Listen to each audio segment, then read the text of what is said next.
Pemirsa kembali di Breaking News dan kami lanjutkan dialog bersama pakar hukum pidana ada Bapak Profesor Suparji Ahmad.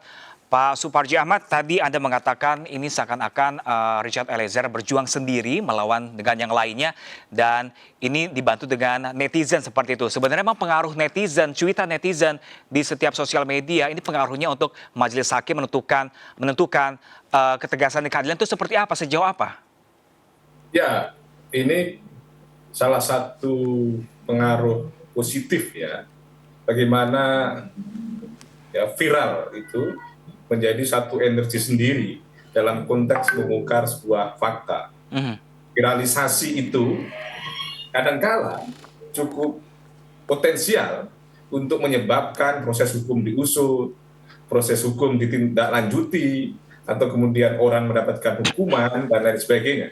Meskipun secara teoritis maupun filosofis, hakim adalah independen, hakim adalah netral, tidak terpengaruh intervensi siapapun.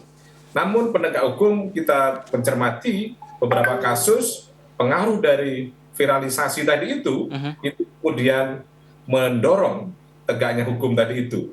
Nah, pada sisi yang lain juga, kita juga masih ingat bagaimana ada satu kasus tindak pidana korupsi pada waktu itu, ya, bansos, itu salah satu yang menjadi pertimbangan meringankan majelis hakim itu adalah karena yang bersangkutan terdakwa ini itu adalah sudah dihukum, diadili oleh masyarakat, sehingga menjadi sesuatu yang meringankan karena sudah menjalani pengadilan masyarakat tadi itu.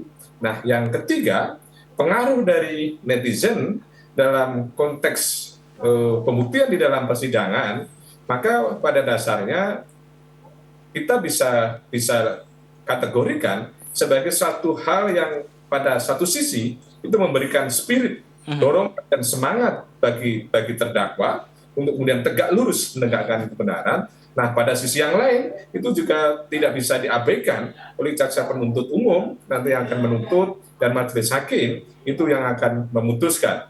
Jadi menurut saya bahwa dukungan netizen itu tidak bisa diabaikan. Bagaimana pada waktu itu kasus kopi sianida ya Mirna waktu itu juga dukungan netizen juga atau dukungan masyarakat juga sangat masif ya. Jadi ini adalah sisi lain dari satu pengadilan tanpa kemudian mengabaikan independensi dan netralitas majelis hakim. Gitu. Oke, ini posisi Richard Eliezer sebagai justice collaborator juga tadi Anda bilang ini membuka beberapa tabir sebenarnya misteri kematian Brigadir Yosua ini. Dan yang terbaru adalah LPSK juga mengeluarkan rekomendasi kepada jaksa penuntut umum untuk memberikan keringanan hukuman bagi Richard Eliezer. Tanggapan Anda seperti apa ini?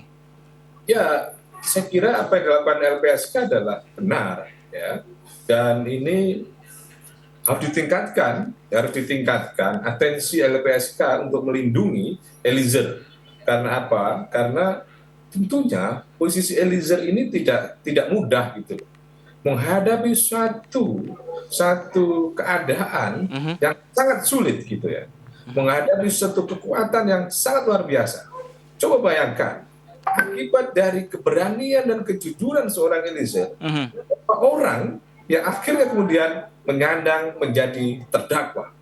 Berapa orang yang akhirnya menyebabkan dia dicopot dari keanggotaan kepolisian.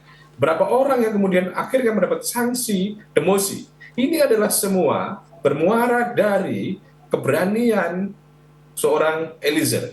Oleh karenanya adalah menjadi suatu hal yang proporsional dan adil kalau kemudian dia dinobatkan sebagai justice kolaborator.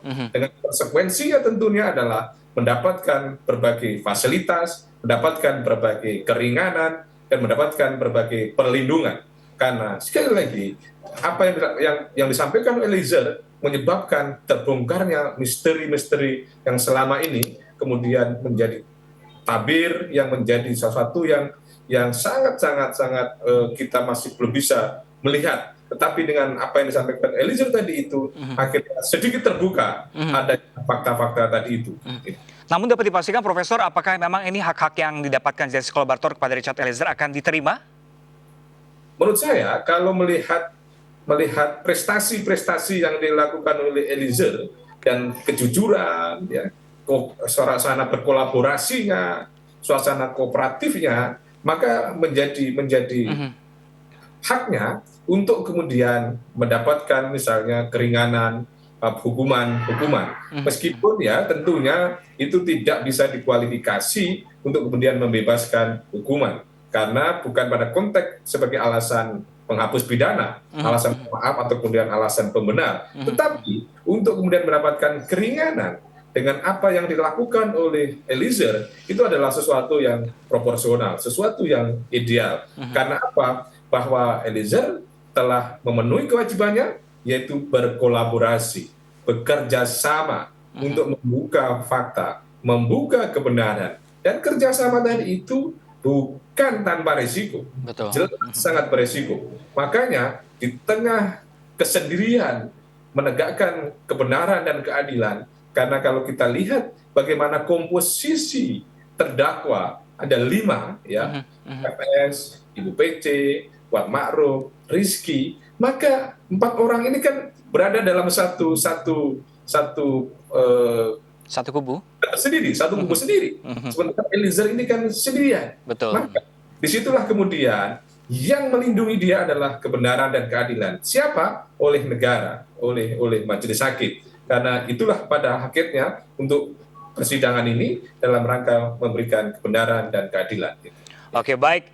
Terima kasih banyak Pakar Hukum Pidana Bapak Profesor Suparji Ahmad telah bergabung bersama kami di Breaking News kali ini. Terima kasih, kita pantau terus persidangan kali ini. Terima kasih Pak Suparji, salam sehat, selamat sore. Ya, pemirsa Breaking News masih akan segera kembali sesaat lagi untuk Anda. Tetaplah bersama kami.